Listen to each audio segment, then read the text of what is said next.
also say Merry Christmas and hello on a dark day for Germany to Philip Kiszely. He's Senior Fellow at the New Culture Forum. There's a number of issues, Philip, I want to get your wisdom on. I love having you on this programme. First of all, perhaps you can give us your reaction to what has happened in Germany and the fact that there is a very confusing and confused picture of the alleged perpetrator coming out.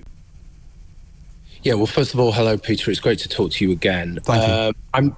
I'm like everybody else. I'm coming to terms with this, and I'm feeling a mixture of rage and despair, and I think rage is winning the day for me at the moment, mainly because I want it to. I think it's important that we're very angry about these atrocities. This is a war on the West. It's a war on Christendom. It's a war on us. It's a war on our children, and we are stuck in what I call an atrocity cycle.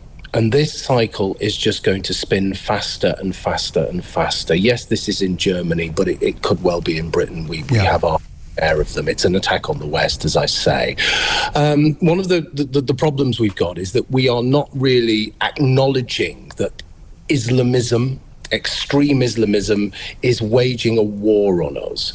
And we are not engaging in that war. We are stepping away from it. We're refusing to engage. We deal with confuse and diffuse, controlled spontaneity, a refusal to apportion blame. Now, a society that refuses to apportion blame when a particular radical group of people are butchering its children like meat at an abattoir is a society that is going insane. It's a society that's at the end of days. So we really need to think about who we are, what we are, and how we react to the most sickening violence within our borders. And this is about thinking about two things, Peter, really. One, I think as your previous guests have said, it's obviously about radical Islam and where Islam sits in our society.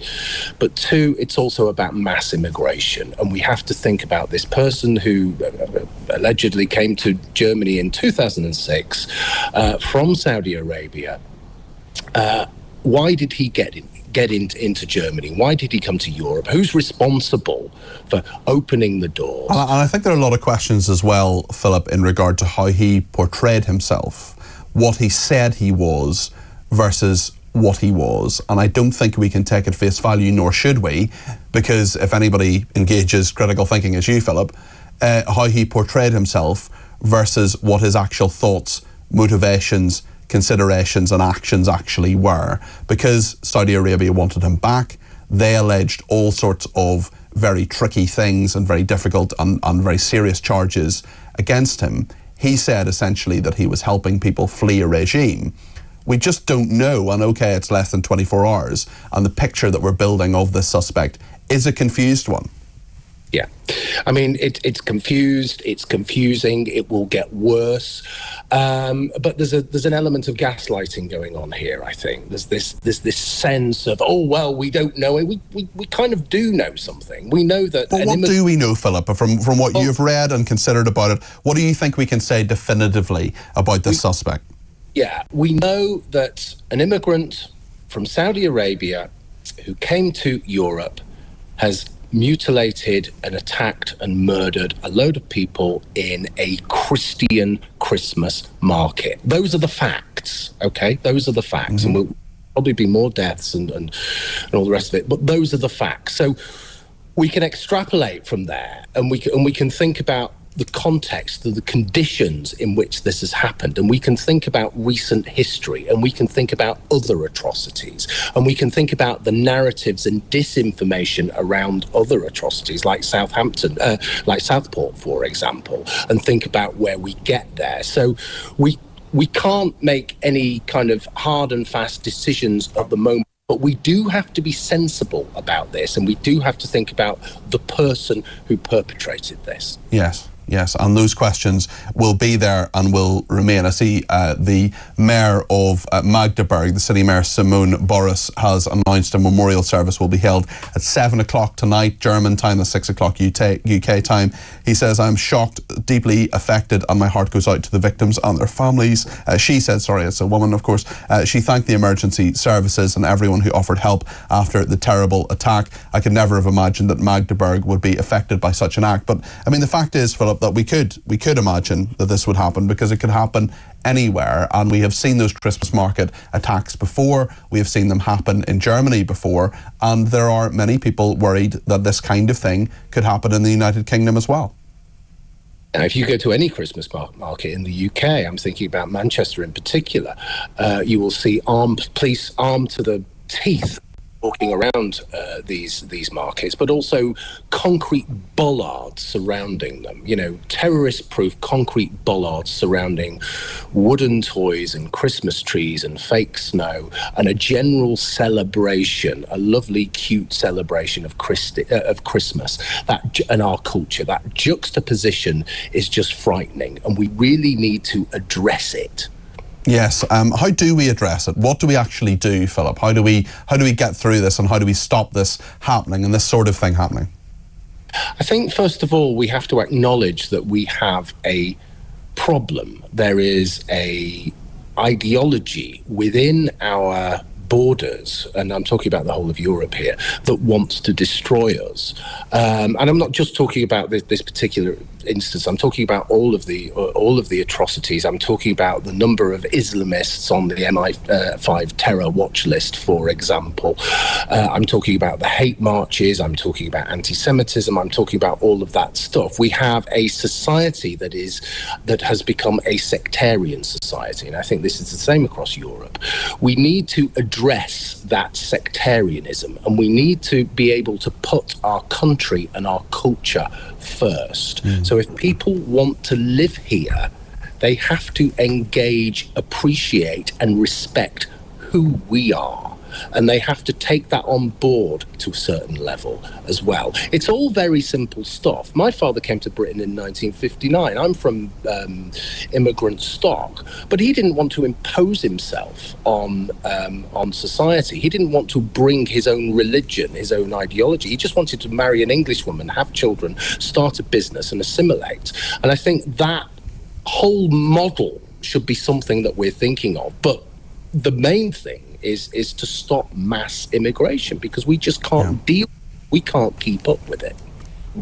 Well, thank you. Just to say that on the screen at the moment, you can see that Rainer Hasselhoff, who is the state minister in the area that this happened, is speaking at the moment. The interior minister, essentially the home secretary of Germany, Nancy Faeser, is due to speak soon. We'll perhaps hear from Olaf Scholz as well. If they're speaking in English, if Olaf Scholz, the Chancellor of Germany, speaks in English, we'll take a little bit of that with you. But I just want to continue talking to Philip, especially as we've received a message from Benny in Belfast, who says, Germany, Britain and France have suffered horrendous terrorist attacks by radical extremist Muslims. Other European countries are experiencing almost no Islamist terror attacks or threats at all. Countries like Poland and Hungary, where there are very few Muslim immigrants. Those countries are also the safest places for Jews to live and visit in Europe. I mean, Philip, Benny in Belfast is absolutely correct. Yes, and I mean, this is what I've been saying for a long time, and my father was Hungarian. So I'm very familiar with Hungary. I'm very familiar with the culture there, and I've been engaged professionally with Hungarian culture as well. We are dealing with the fallout, as I say, of mass immigration. We keep coming back to the same thing, but we're also dealing with a sense of self-loathing. We're dealing with a sense of cultural guilt. We are constantly negating ourselves as a society and as a culture. We constantly champion everybody else, and we tend to hate ourselves, and we need to stop doing that, because it's self-harm. Let me ask you about another societal issue. I think this is fundamental to a society: free speech, freedom of expression.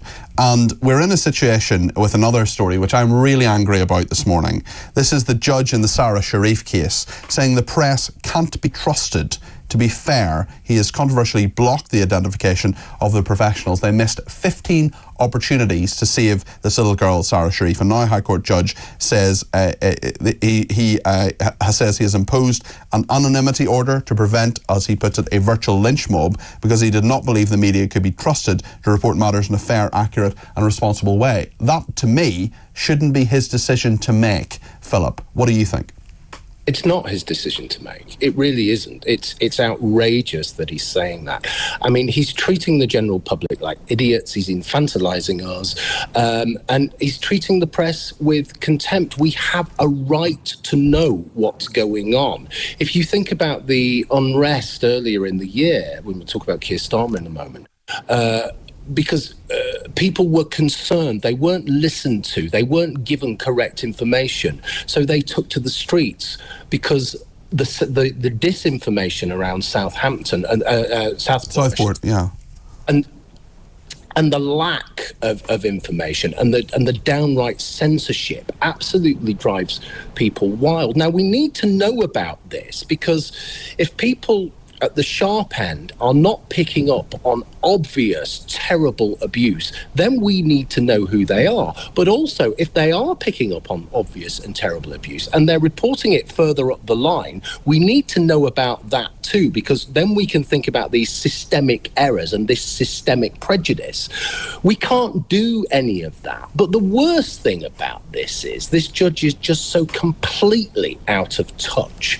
Okay, you can put it's almost like putting a D notice on the mainstream media, isn't it? But you can bet your life those names will be in and around social media, on X, TikTok, and all the rest of it. And if you're talking about conspiracies, my God, it just it'll make people even more determined to get those names in the public domain, and it will mean that there is a very clear way now, I think, that actually the facts in regard to who is responsible can be put in the public domain very easily, very simply, and very straightforwardly. And then people can use their critical thinking and make their minds up as a result.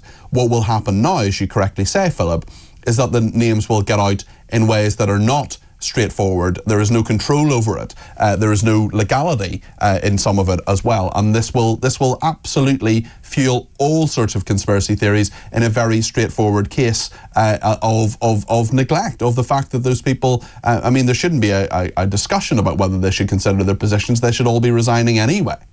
Yeah, I mean, this is about wrestling to control the narrative, isn't it? And we're talking about Germany, we talked about South Pole. It's all the same thing. Yeah. We will give you some stuff, and we'll trickle it out.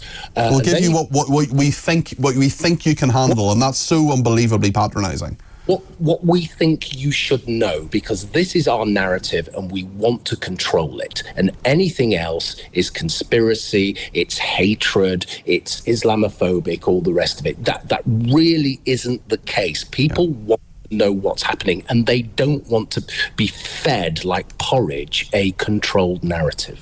Thank you very much indeed, Philip. Always fascinating to speak to you. Philip Kiszely there, Senior Fellow of the New Culture Forum.